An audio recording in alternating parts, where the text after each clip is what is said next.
बिस्मिल्लाहिर्रहमानिर्रहीम। अस्सलाम वालेकुम नाज़रीन, आप देख रहे हैं फोर कॉर्नर्स विद तारड़। मैं हूं शाज़िया नैयर और मेरे साथ हमेशा की तरह साजिद तारड़ साहब मौजूद हैं वॉशिंगटन डीसी से। अस्सलाम वालेकुम साजिद साहब, वेलकम टू द प्रोग्राम। वालेकुम सलाम, थैंक यू शाज़िया। कैसे मिजाज है आपके? शुक्र अल्लाह का सर, हमारे मिजाज तो ठीक है, लेकिन पाकिस्तान की जो सियासी सूरत हाल है उसमें काफ़ी भूचाल आया हुआ है इस वक्त। और समझ नहीं आ रहा कि इसके नतीजे क्या निकलेंगे, किस तरह से ये स्टेबल हो पाएगा।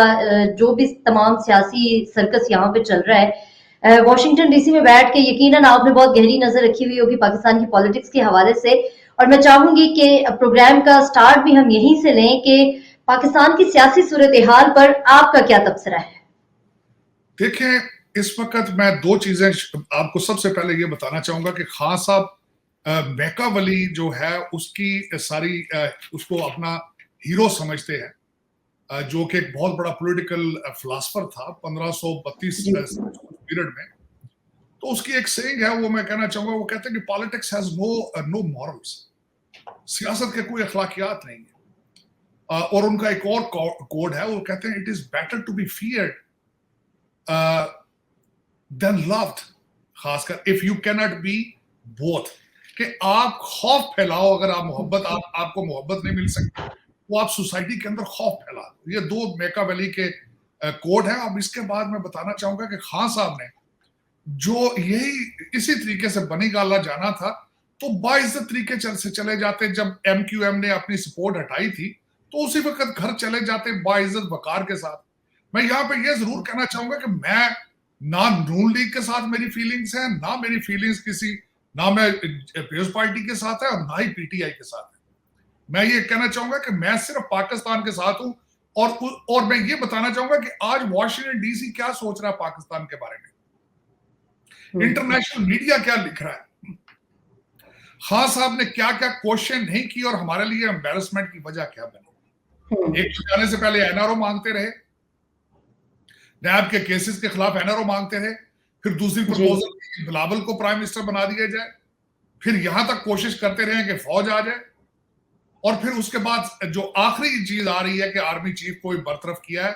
चले मैं मान लेता हूं, वो जो बीबीसी का आर्टिकल आया, वो उसके बारे में तो आईएसपीआर ने कह दिया कि वो जी गलत है, हमने नहीं किया। लेकिन जो हाई जी कोर्ट में पिटीशन की गई थी उसके खिलाफ, वो भी झूठी थी क्या? उसके बारे में अभी तक किसी ने तरदीद नहीं की। और इस सारे मसले का एक फाउंडेशन अकॉर्डिंग टू खान साहब के इंटरनेशनल उनके खिलाफ एक कॉन्स्पिरेसी थी। उसका मेन किरदार है असद मजीद, जो उस खत का मूजिद है। उसको आसमान खा गया, जमीन निकल गई, वो कहां गया? आज तक अभी तक उसने कोई स्टेटमेंट नहीं दी। उसका वजूद का नहीं पता कि वो he is in Brussels, he is in Pakistan और ही इज इन अमेरिका। अब ये मैं इससे आगे चलने की कोशिश करता हूं। 4 दफा जी पाकिस्तान की तारीख में तहरीक अदम एतमाद आई, लेकिन ये पहली दफा कामयाब हुई है। हिस्ट्री में खान साहब ने अपना नाम लिखवा लिया है कि जो वाहिद प्राइम मिनिस्टर है जिसके खिलाफ एक कामयाब तहरीक एतमाद आई। और उसके बाद शहबाज शरीफ साहब विल बिकम 23rd वजीर आजम, 174 वोट। जी अब उसमें आगे चलते हैं तो इसमें आपने हमारी इज्जत अफजाई दुनिया में कैसे कराई है, वो इस तरह है कि आपको सारी दुनिया के सारे मीडिया आउटलेट्स जो हैं वो एक फेल स्टेट लिख रहे हैं, बनाना रिपब्लिक लिख रहे हैं। आपको कह रहे हैं कि ऐसी नाजुक स्टेट है जो तालिबान को भी सपोर्ट करती है और एटॉमिक पावर भी है। तो जी ये खतरनाक अल्फाज है अगर कोई अक्लमंद आदमी इसको सोचने की कोशिश करे। अब उसके बाद ये हुआ, जब खान साहब चले गए हैं, अगला अगला सिनेरियो क्या है? आज के सिनेरियो के हिसाब से इस्तीफे दे दिए गए हैं जो कि गलत है और गैर जमहूरी सोच रखने वाले लोग हैं जो भाग गए हैं छोड़कर असेंबली को। ये बिल्कुल गैर जमहूरी चीज है। मैदान से एक खिलाड़ी मैदान छोड़ के भाग गया तो वो खिलाड़ी नहीं कहलाता। और उसके बाद इस वक्त जो दो खतरनाक चीजें और हो रही हैं जो मैं समझता हूं पाकिस्तान की जड़ें हिला रही हैं। एक तो आपकी आर्मी के खिलाफ नारे, बाजवा साहब के खिलाफ नारे और अदलिया के खिलाफ नारे। देखें, मैं जब आप सिविलाइजेशन या हिस्ट्री की बात करते हैं, मैं हिस्ट्री को बड़े बड़े प्यार से मोहब्बत से अभी भी पढ़ता हूं।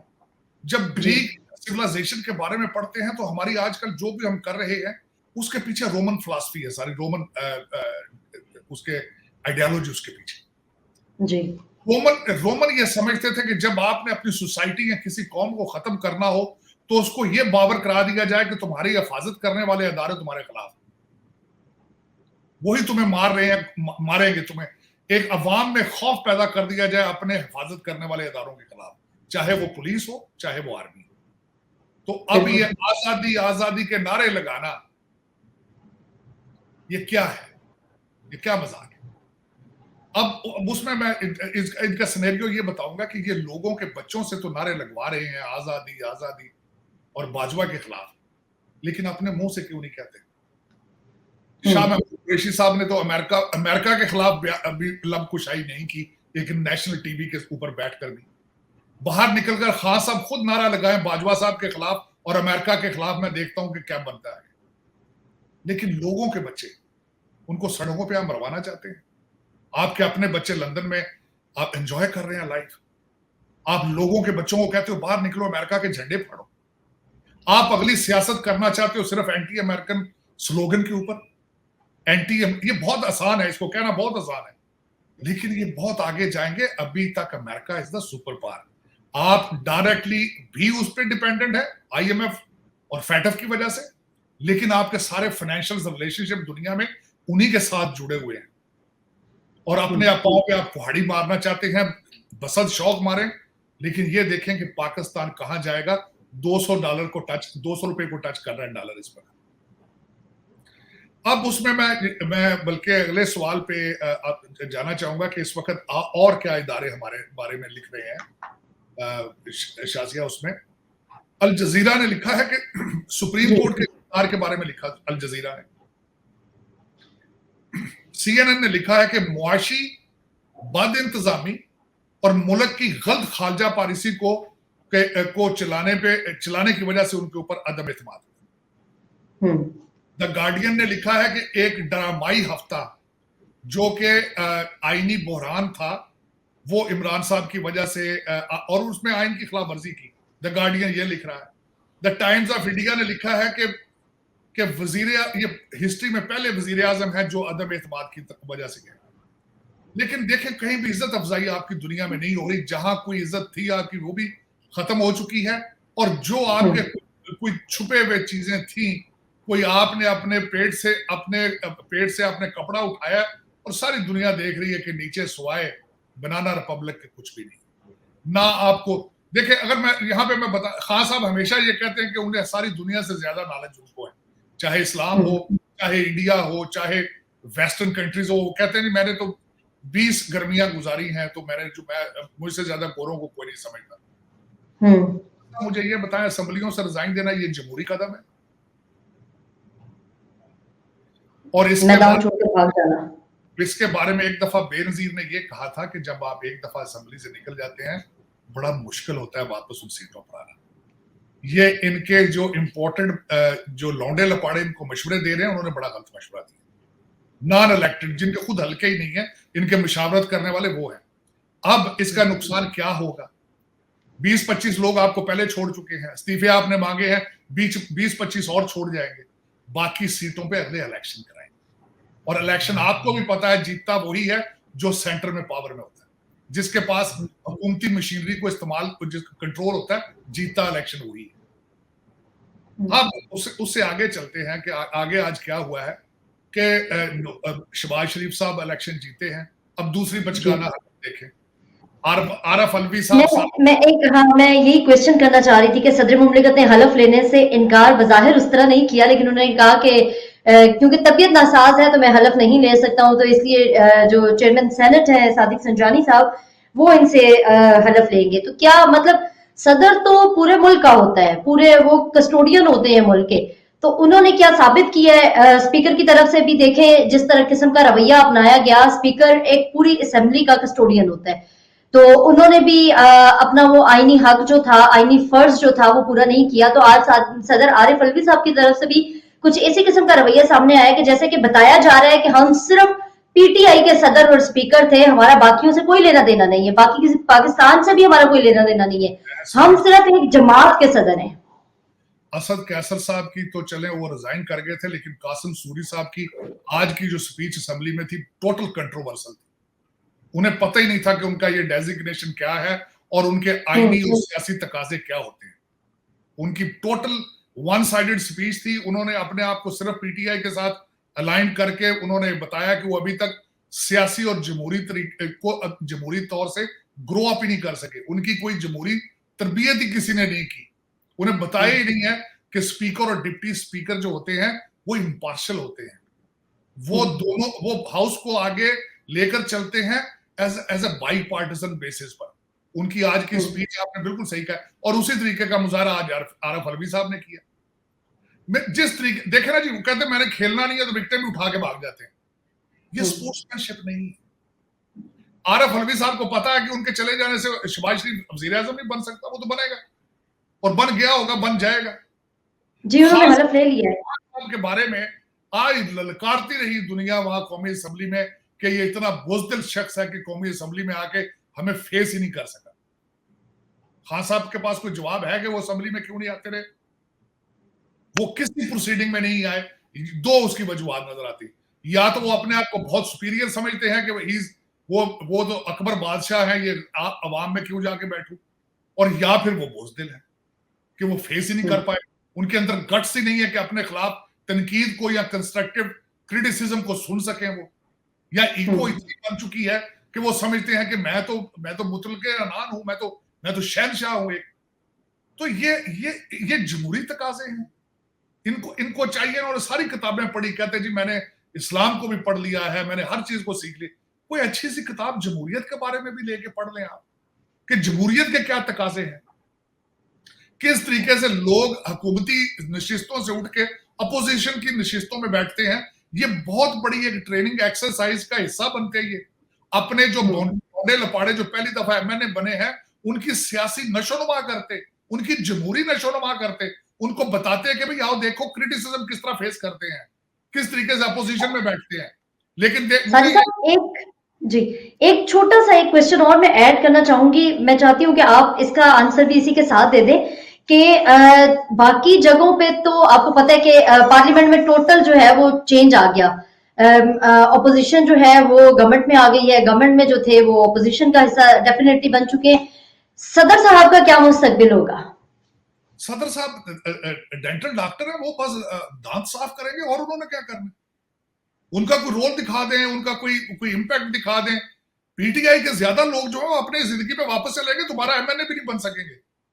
उसकी वजह यह है कि इनका 3.5 साल का बिहेवियर देखें आप। इन्होंने लीडरशिप प्रोवाइड ही नहीं की है। ये सिर्फ और सिर्फ इनकी जो सोशल मीडिया का, ये समझते रहे कि ऑनलाइन सारा ट्विटर पे सारी गवर्नमेंट चलाते रहे। सारे लोगों के इस्तीफे भी ट्विटर पे आ रहे हैं, लोगों के ट्रांसफर भी ट्विटर पे हो रहे हैं। ये बच्चे जो बाहर से बच्चे गए थे, अनइलेक्टेड बच्चे, अमीर लोगों के बिगड़े हुए बच्चे थे, इनके तो हल्के ही नहीं थे। ये तो किराए के मकानों में रहते थे, वन वे टिकट लेकर बैठे हैं। आधे भाग जाएंगे, आधे उनमें से आधों को पता है कि हमने दोबारा एमएनए भी नहीं बनना। इनके बिहेवियर से लगता है इन्होंने 3.5 साल में कोई काम ऐसा आप मुझे कोई ऐसा बड़ा प्रोजेक्ट बता दें जो पीटीआई ने किया हो। कोई छोटा प्रोजेक्ट ही बता दें मुझे, एक भी नहीं है जो मेंशन कर सके आप। और उसमें ये इनका मुस्तकबिल, मुझे किसी ने ये पहले भी पूछा है, इनके मुस्तकबिल के बारे में भी थोड़ा मैं बोलना चाहता हूँ जी। जब आप अलीम खान है, जिसने अगले दिन ओपनली नेशनल टीवी पे चैलेंज किया है कि मुझसे ज्यादा किसी ने कुर्बानी पीटीआई के लिए दी, वो तो सामने आए।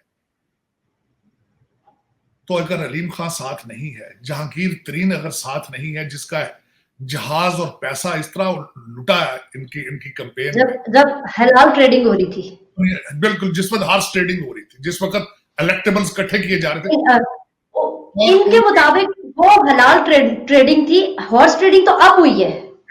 तो उसमें शाजिया, उसके बच्चे पे पर्चा, उसकी बच्चियों पे केसेस, और फिर मौसम बेग जिसकी मेहनत, और मुबशर लुकमान जिन्होंने अपना खून पसीना दिया पीटीआई के लिए।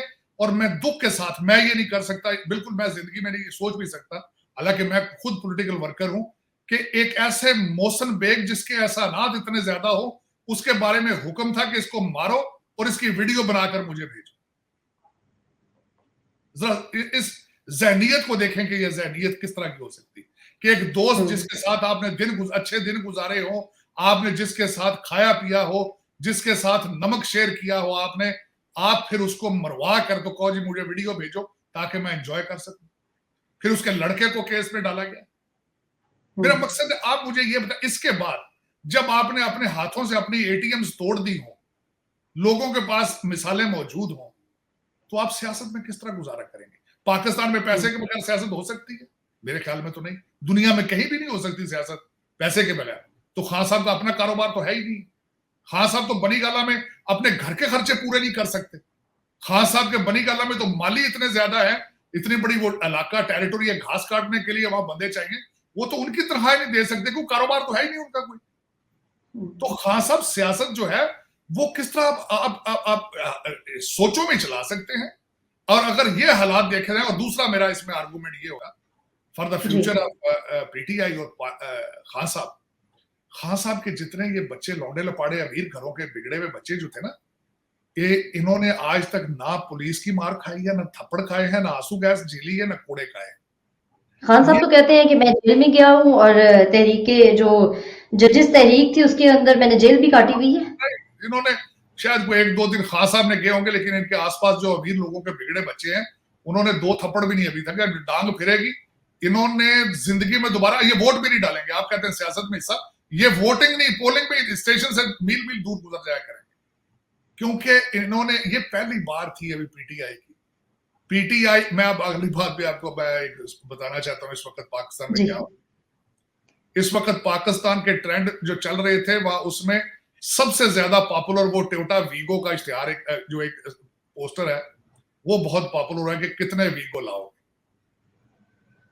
मैं उसके बारे में बड़ा इसमें बड़े मेरे लिए मजाक वाली बात ये थी, इसमें मजाक भी है और सीरियसनेस भी है कि वो भी डालों की बात करते हो तो जब नून लीग के लिए डाले आते थे, जब पीपल्स पार्टी के लिए डाले आते थे, तो फिर आप कहां थे भाई? फिर जब आप मोहसिन बेग के डाले जब गए थे घर में, तो फिर आपको नहीं पता था कि ये डाले आपके पीछे भी आएंगे। अब मैं उसमें ये देखना चाहता हूं, उसमें एक और मजाक का आंसर ये है कि गुलालाई इस्माइल गुलालाई ने उसके बारे में एक और मैसेज किया है कि इन डालों से बचना किस तरह है। उन्होंने 5 पॉइंट दिए, मैं हैरान हो गया। उन्होंने कहा जी कि ये जो पीटीआई के बच्चे हैं अपने घरों में सीसीटीवी लगाए और उसकी जो मेमोरी डिस्क है वो किसी खुफिया जगह पर रखें, और इनके अपने फोन पे जो भी इनके घर डाले वाला है फौरन फोन पे इनकी वीडियो बना के ट्वीट करें, और अगर आप पकड़े जाए तो एफआईआर का इंसिस्ट करें। अगर एफआईआर नहीं काटते तो कम से कम रोज नामचे में नाम जरूर लिखवाएं। देखें किस तरीके से ये फौरन एक दिन के अंदर, अभी एक दिन गुजरा है तो इनके सारा कुछ सामने आ गया है कि हम आगे क्या करना है। इन्हें पता है, क्योंकि इन्हें पता है जो आप बीजते हैं काटना वही होता है। जो 3.5 साल इन्होंने काश्त किया है, जो राणा सनाउल्लाह के साथ हुआ है, वो काश्त इन्होंने किया है, अब वो कटने की फसल है। अब मैं आगे बताना चाहता हूं कि शहबाज शरीफ साहब की स्पीच जो थी आज। सर, मैं वही क्वेश्चन करना चाह रही थी कि शहबाज शरीफ साहब ने जो अपनी स्पीच में सबसे इंपॉर्टेंट चीज उठाई है वो वही मुबैना मरासला है। उसके ऊपर उन्होंने कहा है कि हम इन कैमरा सेशन इसके ऊपर बुलाएंगे, हम इसकी पूरी तहकीकात करेंगे और साथ साथ जो मसल्ह अफवाज के सरबराहान हैं उनको भी इन कैमरा सेशन में बुलाया जाएगा। और सिर्फ यही नहीं, ये मरासला जहां से आया, जिनके हाथों से आया है, उनको भी उस इन कैमरा सेशन में जो है वो बुलाया जाएगा ताकि तहकीकात की जा सके।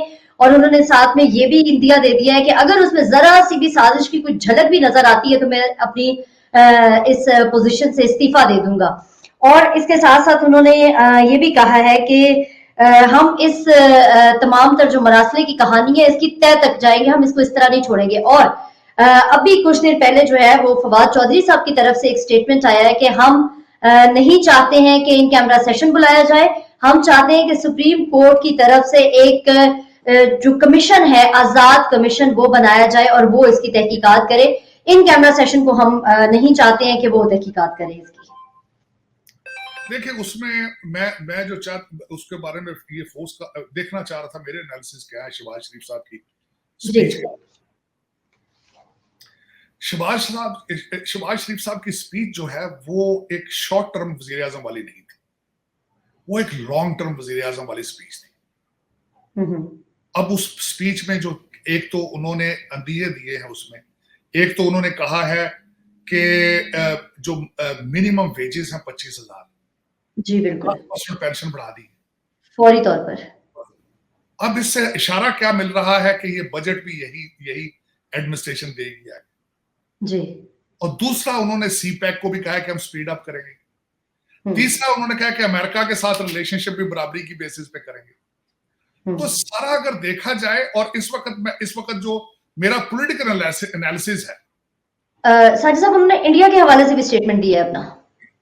लेकिन उसमें शाज़िया जो मेरा एक पॉलिटिकल एनालिसिस ये है कि जी। ये अगला 1 महीना आपका पॉलिटिकल डिसाइड करेगा, मोमेंटम सेट करेगा 1 महीना हुँ, के और उसमें 2 चीजें जो है खान साहब के अगेंस्ट जा रही है। एक तो रमजान का महीना है, दूसरी गर्मी है, और तीसरी मैंने कहा कि ये अमीर लोगों के बिगड़े हुए बच्चे हैं, जियाले नहीं है जो गर्मी में मार खाएं।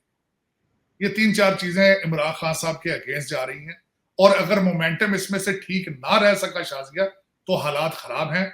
और इस वक्त खान साहब अगर इनको सारे मशवरे दिए जा रहे हैं, सारा दिन अपने सारे जो बच्चे लेकर बैठ के उनसे मशवरे करते हैं, बातें करते हैं, तो उसमें इनकी असेसमेंट ये है कि अगले 3 या 4 महीने अगर के अंदर अंदर इलेक्शन नहीं होता तो पीटीआई को बहुत बड़ा नुकसान होगा। लेकिन हुँ, इसमें ये कहा जा रहा है कि इस वक्त इलेक्शन कमीशन ने 7 महीने का टाइम दे रखा है, और इस जी, वक्त बिल्कुल।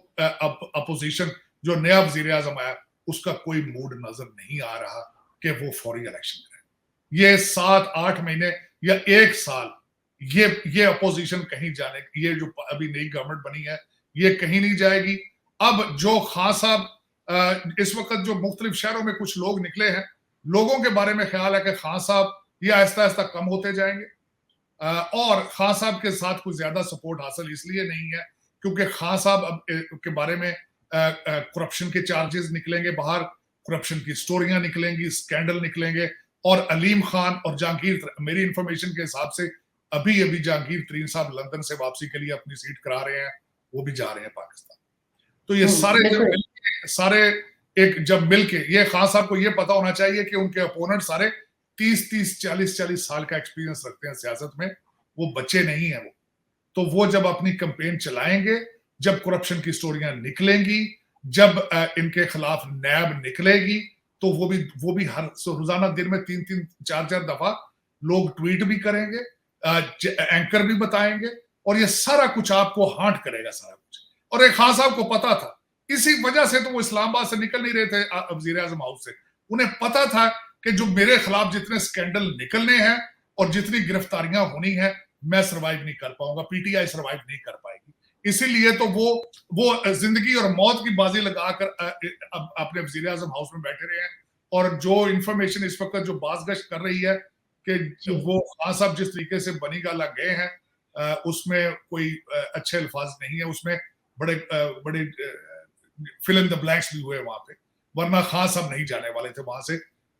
और मेरा ये अफसोस था, मैं अफसोस से कहूंगा कि ये ट्रांसफर ऑफ पावर बहुत मुश्किल है। अगर आप हिस्ट्री में पढ़ें तो लोग गर्दनें उतार उतार के पावर में आते रहे हैं, लेकिन ये गलत तरीकाकार है। एक ऐसा इंसान जो पहले नए पाकिस्तान का ख्वाब लेकर आया, एक ऐसा इंसान जिसने फौरन यूटर मार के रियासत मदीना पर गया, जिसने नौज बिल्ला हमारे मजहब को बदनाम करने की कोशिश की, फिर उसके बाद उसने अमेरिका को लड़ाने की कोशिश की, फिर उसने हमारी आर्मी को लड़ाने की कोशिश की, उसने अदलिया को लड़ाने की कोशिश की। यहाँ पे मैं लास्ट पे ये कहना चाहूंगा कि जिस तरीके से इन्होंने बंदयाल साहब की फैमिली को विक्टिमाइज किया, ये वही बंदयाल साहब हैं जिन्होंने आपको सादिक और अमीन का सर्टिफिकेट दिया। उस वक्त ये आपके लिए बहुत अच्छे थे और आज आपके लिए गलत है। ये सारे जो कुछ ये पाकिस्तान में हुआ है, मैं 2 अदारों को बिल्कुल मैं इसको काबिल इस्ताइश समझता हूँ। हमारी एस्टेब्लिशमेंट, बाजवा साहब और फारूक बंदयाल साहब और अतर मनीला साहब, इन लोगों ने हिस्ट्री रकम की है और इन्होंने बड़े बावकार तरीके से इस चीज को हैंडल किया है। हालांकि खान साहब की ख्वाहिश थी कि फौज आ जाए, मार्शल लॉ लग जाए, लेकिन मैं समझता हूं कि एस्टेब्लिशमेंट ने बड़े सब्र तहम्मुल के साथ इसका मुजाहरा किया है, वरना आज हम पाकिस्तानी दुनिया में मुंह छुपा के फिरने वाला था अगर वहां पे मार्शल लॉ लगता। साजिद साहब, अगर टेन्योर पूरा होता है तो निगरान वजीर आजम अपोजिशन और हुकूमत की रजामंदी के साथ आता है, मशावरत होती है इसके ऊपर, लेकिन अगर पीटीआई इस्तीफे दे देती है तो फिर वजीर आजम का चुनाव किस तरह से होगा? आपकी वाली बात है कि शहबाज शरीफ साहब ने अभी जो तकरीर की है वो एक लॉन्ग टर्म वाले वजीर आजम वाली की है, और अगर बात ये इसी तरह हो जाती है कि पीटीआई इस्तीफे दे जाती है तो फिर हुकूमत किस तरह से क्या मतलब फिर क्या सिनेरियो होगा यहाँ पर मैंने सियासत का? मैंने तो आपको सिनेरियो उसका बताया है कि एक तो सारे लोग इस्तीफे नहीं देंगे, सब लोग अभी तो इन्होंने बात की है, लेकिन दूसरी तरफ कुछ लोग इस्तीफे के हक में हैं और कुछ इस्तीफे देने के मुखालिफ में है। कल शेख रशीद साहब ने भी यही कहा कि मैं सबसे आखिर में इस्तीफा दूंगा, सबसे पहले नहीं दूंगा। इनके अंदर इनके बहुत बड़ी डिवाइड थी। शाह महमूद कुरैशी साहब भी जो इसके हक में नहीं थे, इनके अंदर बहुत बड़ी डिवाइड है। कुछ लोग इस्तीफे देंगे, कुछ नहीं देंगे, और जहां इस्तीफे देंगे वहां पे इस वक्त अपोजिशन जो है वो डिटरमिन्ड है, वहां पे वो इलेक्शन कराएंगे और ये उसमें भी बाजी हार जाएंगे। मैंने आपको जिस तरह अर्ज किया है कि जब जिसके हाथ में भी हुकूमत की मशीनरी होती है, इलेक्शन वही जीतता है, ये इनको पता है, और वहां से ये नुकसान उठाएंगे।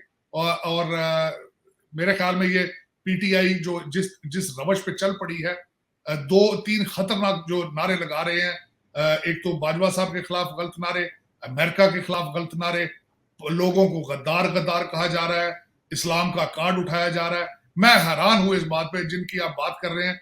पिंडी से जो मिनिस्टर है, एक उन्होंने फेडरल मिनिस्टर, उन्होंने कल स्पीच इतनी गलत की है कि अगर कोई भी और करता उस तरह की तकरीर तो वो पिछले दौर में उठा लिया जाता था, उसको मौसम बेग बना दिया जाता था। उन्होंने ओपनली कहा है कि दहशतगर्दी भी होगी, हम तकरीबकारी भी होगी, और उन्होंने आखिर में कहा कि मैं निकलूंगा और मैं अपना नामूसे रिसालत के नाम पर निकलूं। मैं हैरान हो गया था कि ये किस तरह की स्पीच है और किन को धमकियां दी जा रही हैं, कहां मैसेज भेजे जा रहे हैं। लेकिन अफसोस के साथ है कि ये लाडले थे, इनको बड़ा कौम ने भी बर्दाश्त किया, इदारों ने भी बड़ा बर्दाश्त किया, लेकिन अब मेरे ख्याल में अगर इनका प्रॉपर टाइम पर चेक एंड बैलेंस ना किया गया तो पाकिस्तान का फ्यूचर जो है वो गलत होगा, गलत रवश पे जा रहा है पाकिस्तान। सर साहब एक मेरा आखिरी क्वेश्चन होगा कि खान साहब ने कल इनको कॉल तो दे दी एहतजाज की, लेकिन खुद बनी गाला से सिर्फ 10 मिनट की ड्राइव है यहाँ से F9 पार्क की, वहां तक आना मुनासिब नहीं समझा।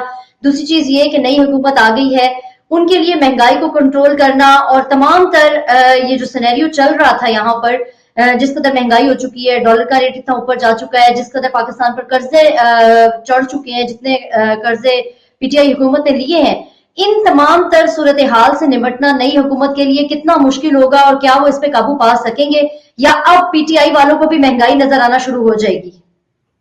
देखिए, इस वक्त जो हमारी करंट जो गवर्नमेंट पीटीआई की गवर्नमेंट थी, जाने से पहले बड़े बड़े ऐसे इकदाम करके गए जो आने वाली हुकूमतों के लिए मुश्किलात होंगी। जिस तरह पेट्रोल की प्राइसेस को इन्होंने रोक के रखा हुआ था ताकि अगले वाले आएंगे और बदनाम वो होंगे। इस तरह के कई चैलेंज ये करके गए हैं, इतने मासूम लोग नहीं थे ये। लेकिन सबसे बड़ा चैलेंज वाकई जो है अगली एडमिनिस्ट्रेशन के लिए महंगाई है। और खासकर मैंने अगले दिन इसके बारे में सोच रहा था कि आने वाली हुकूमत को क्या क्या करना चाहिए। सबसे पहले तो इन्हें अपनी इंपोर्ट कम करनी चाहिए, एक्सपोर्ट बढ़ाने की कोशिश की जाए।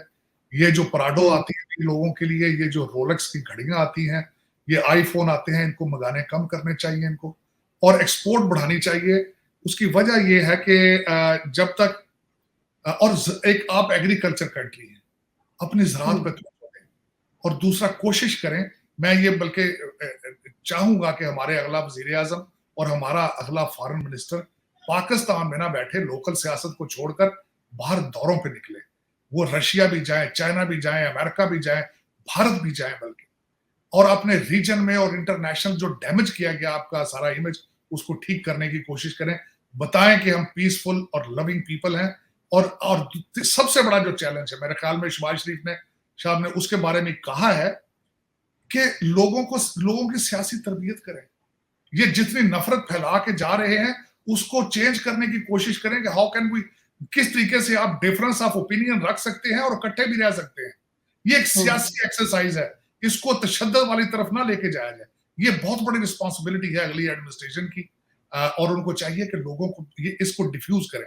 ये जो नफरतें मजहबी बेसिस पे, anti America, anti Pakistan, anti फौज, एंटी अदलिया, ये इनको किसी तरीके से कोशिश करें कि इनको कम करें, वरना आगे मुश्किलात का सामना। बहुत शुक्रिया नाज़रीन, आपने हमारा प्रोग्राम देखा। साजिद तारा साहब का भी शुक्रिया। हम चाहेंगे कि आप अपना फीडबैक हमारे प्रोग्राम पे ज़रूर दीजिएगा और किसी सियासी जमात से वाबस्तगी के तौर पर नहीं, एक पाकिस्तानी होने के नाते अपना फीडबैक ज़रूर दीजिएगा। अगले प्रोग्राम तक के लिए मुझे और साजिद तारड़ साहब को इजाज़त दीजिए। अपना बहुत ख्याल रखें। पाकिस्तान ज़िंदाबाद। अल्लाह हाफ़िज़। अच्छा।